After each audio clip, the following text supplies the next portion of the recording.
Hello everybody and welcome to this edition of Ask Ron.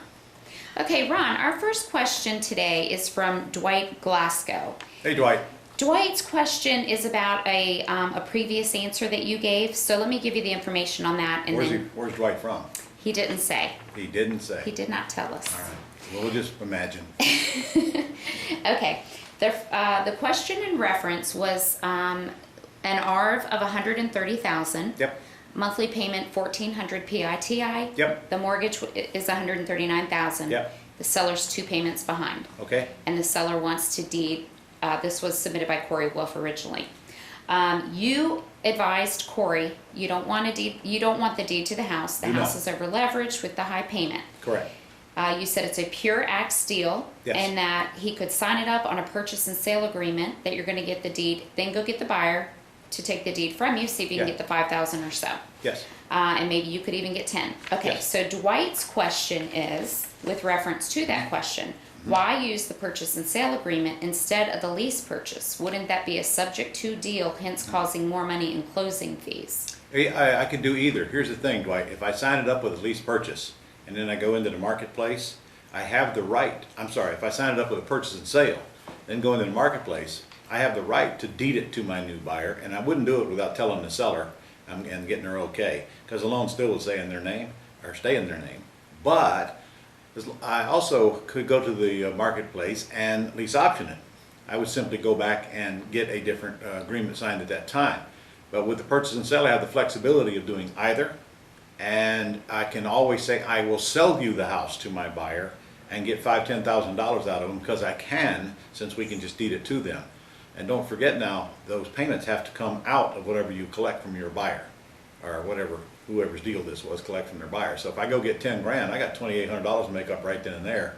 And if we don't get it sold pretty soon, we're gonna have another payment on top of that, because you cannot deed the property away and leave the payments in arrears like that.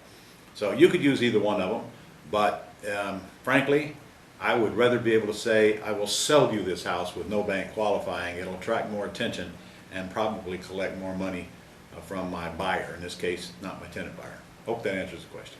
Okay, and Dwight had another question. Now this was just a separate question. I got a lead on a home that I'm thinking about. Instead of doing ACTS, trying to do subject to and getting an assignment fee once I find a buyer. This would be for a seller that is not comfortable in doing a lease purchase, but possibly okay with getting the deed out of their name. Can this be done, and if so, what paperwork would you recommend to control the property? I'm not sure I understand the question. The seller does not want to do a lease purchase, but they're okay with deeding the property? If that's the question, I just answered it actually. If the seller wants to deed the property away, great, sign it up on a purchase and sale agreement and then assign your contract and collect a check. It's real simple. Then seller deeds directly to buyer. And buyer picks up the closing costs, which is another reason why if you offer the property to the buyer and they don't want to pay the closing costs, then they can have the option of lease purchasing it and there won't be any closing costs except for the attorney's fee.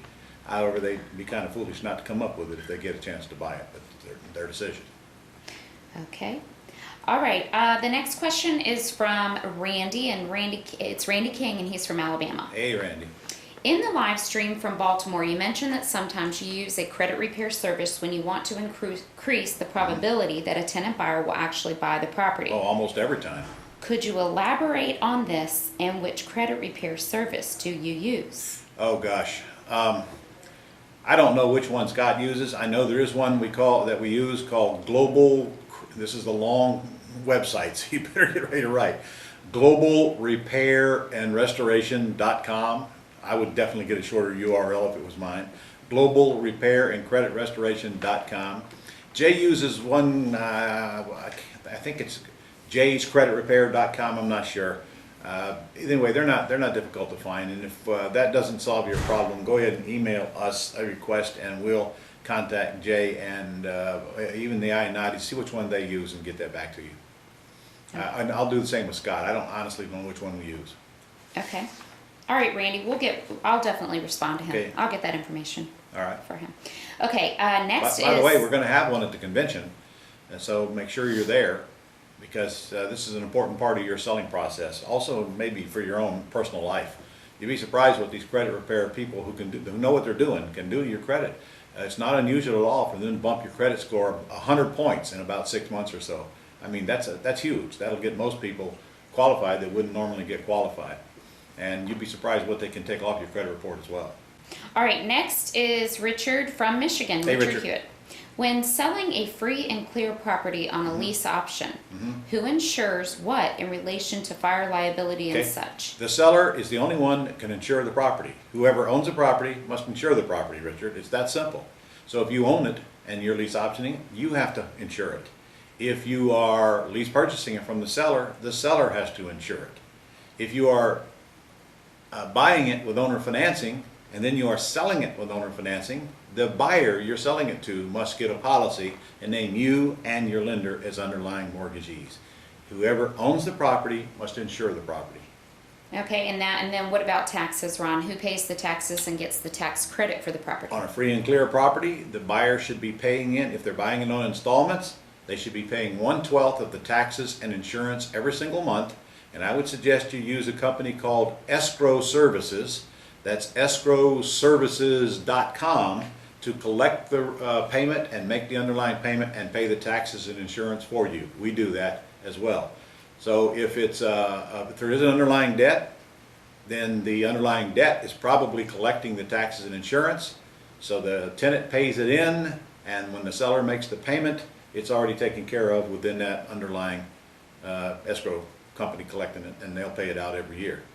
So if there is no escrow account, then you should set one up. If there is one, it's already taken care of and it's a wash through. Okay. All right, last question, Ron, is from Ray Ritchie. Oh, Ray, he's still out there. Okay, Ray has a question about using your Roth with Axe.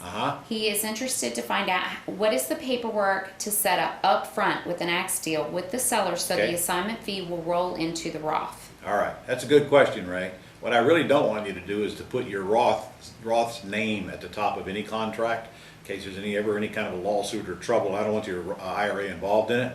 So you have to make the offer and have the lease be in an entity's name of some sort. Now, since you're not taking title because you're lease optioning it, you can't use a land trust. So the only thing left is an LLC. So an LLC can be making the offer, and the ideal thing would be for your IRA to own that LLC.